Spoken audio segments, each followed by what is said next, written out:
తిరుపతి వారాహి సభలో deputy CM Pawan Kalyan Congress అగ్రనేత రాహుల్ గాంధీపై చేసిన వ్యాఖ్యల పట్ల కాంగ్రెస్ అధ్యక్షురాలు షర్మిల మండిపడ్డారు. మీకు అధికారం శాశ్వతం అనుకోవద్దని, తిరుపతి సభలో రాహుల్ గాంధీని లక్ష్యంగా చేసుకుని మీరు చేసిన వ్యాఖ్యలు నిరాధారమైనవి అంటూ స్పష్టం చేశారు. మత రాజకీయాల్లోకి రాహుల్ గాంధీని లాగటాన్ని కాంగ్రెస్ పార్టీ తీవ్రంగా ఖండిస్తుందని పేర్కొన్నారు. రాహుల్ గాంధీకి పవన్ కళ్యాణ్ బేషరతుగా క్షమాపణ చెప్పాలంటూ డిమాండ్ చేశారు. ఇక అధికారం వచ్చాక డిప్యూటీ సీఎం పవన్ కళ్యాణ్ వేషం, భాష రెండూ మారాయని, ఒక మతానికి చెందిన వేషం వేసుకుని ఆ మతమే ముఖ్యమని మాట్లాడుతుంటే ఇతర మతాలకు అభద్రతాభావం ఉండదా అని ప్రశ్నించారు. మతాన్ని అడ్డుపెట్టుకుని రాజకీయం చేయడం ఆర్ఎస్ఎస్ సిద్ధాంతమైతే అదే సిద్ధాంతానికి పవన్ డబుల్ ఏజెంట్గా మారాడని, ప్రధాని మోదీ డైరెక్షన్లో యాక్టింగ్ చేసే పవన్ కళ్యాణ్కు రాహుల్ గాంధీ గురించి మాట్లాడే నైతికత హక్కు లేదని తెలిపారు. గాంధీ గారి గురించి మాట్లాడుతున్నారు అంటే ఈరోజు ఒక్కసారి పవన్ కళ్యాణ్ గారు మీరు ఒక్కసారి పరిశీలన చేసుకుని చూసుకోవాలి. అధికారం వచ్చిన తర్వాత మీ వేషం మారిపోయింది, మీ భాష మారిపోయింది. ఎందుకు అని అడుగుతున్నాం, ఎందుకు ఇంత రాజకీయం అని అడుగుతున్నాం. ఉన్నతమైన హోదాలో ఉన్నారు మీరు, బాధ్యత కలిగిన డిప్యూటీ చీఫ్ మినిస్టర్గా ఉన్నారు మీరు. మీ హోదాలో మీరు అన్ని వర్గాలకు మీరు న్యాయం చేయాల్సిన అవసరం ఉంది, అన్ని మతాలను సమానంగా చూడాల్సిన అవసరం ఉంది.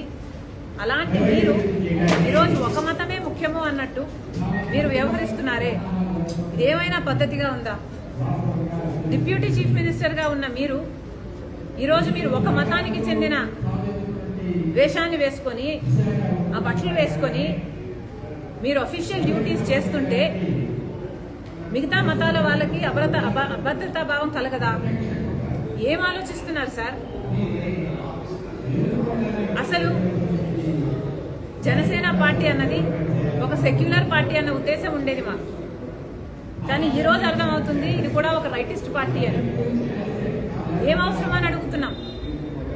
అసలు ఆర్ఎస్ఎస్ సిద్ధాంతం కదా ఇది. మతం అడ్డు పెట్టుకొని రాజకీయాలు చేయడం అన్నది ఆర్ఎస్ఎస్ సిద్ధాంతం. ఆ సిద్ధాంతాన్ని బీజేపీ అనుసరిస్తుంది అంటే అర్థం ఉంది. మీరెందుకు ఆ సిద్ధాంతాన్ని ఎత్తుకున్నారు? మీరు కూడా బీజేపీ లాగా ఏమైనా ఆర్ఎస్ఎస్ మీరు కూడా ఏజెంటా, డబుల్ ఏజెంటా? మోడీ డైరెక్షన్ లో కదా జరుగుతున్నది యాక్టింగ్ అంతా. మోడీ గారు డైరెక్ట్ చేస్తున్నారు, పవన్ కళ్యాణ్ గారు యాక్టర్ గా మారారు. ఎందుకని అడుగుతున్నాం. మీరా రాహుల్ గాంధీ గారి గురించి మాట్లాడేది? ఏమైంది సార్? మణిపూర్లో క్రైస్తవులు ఊచకోత చేస్తే బీజేపీ పార్టీ, ఇదే మోడీ గారు ఎందుకు మాట్లాడలేదు మీరు? మరి ఇప్పుడు ఒక మతమే ముఖ్యమన్నట్టు మీరు మాట్లాడుతున్నారే, మరి ఆ మతానికి చెందిన వాళ్ళు మనుషులు గారా? ఆ మతానికి చెందిన వాళ్ళు మీకు ఓట్లు వేయలేదా? మీరు రోజు ఒక హోదాలో ఉన్నారు, ఒక పదవిలో ఉన్నారు, కనీసం ఆలోచన కూడా లేకుండా మీరు మిగతా మతాలు ఏవి ఇంపార్టెంట్ కాదన్నట్టు ఒక మతాన్నే భుజాన వెతుకుంటే మరి మిగతా మతాల వాళ్ళంతా ఏమనుకోవాలండి మిమ్మల్ని? మీరా రాహుల్ గాంధీ గారి గురించి మాట్లాడేది?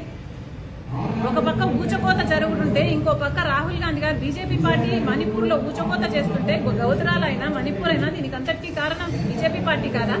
ఒక పక్క బీజేపీ పార్టీ అంత నీచంగా అంత ఇదిగా చేస్తుంటే, ఇంకో పక్క రాహుల్ గాంధీ గారు ప్రేమ కోసం, ఐక్యత కోసం, సోదర భావాన్ని పెంచడం కోసం కన్యాకుమారి నుంచి కశ్మీర్ వరకు 1000 కిలోమీటర్లు పాదయాత్ర చేశారు. ఆయన గురించి మాట్లాడుతున్నారు మీరు అంటే మీ స్థాయిని మీరే దిగజార్చుకుంటున్నారు.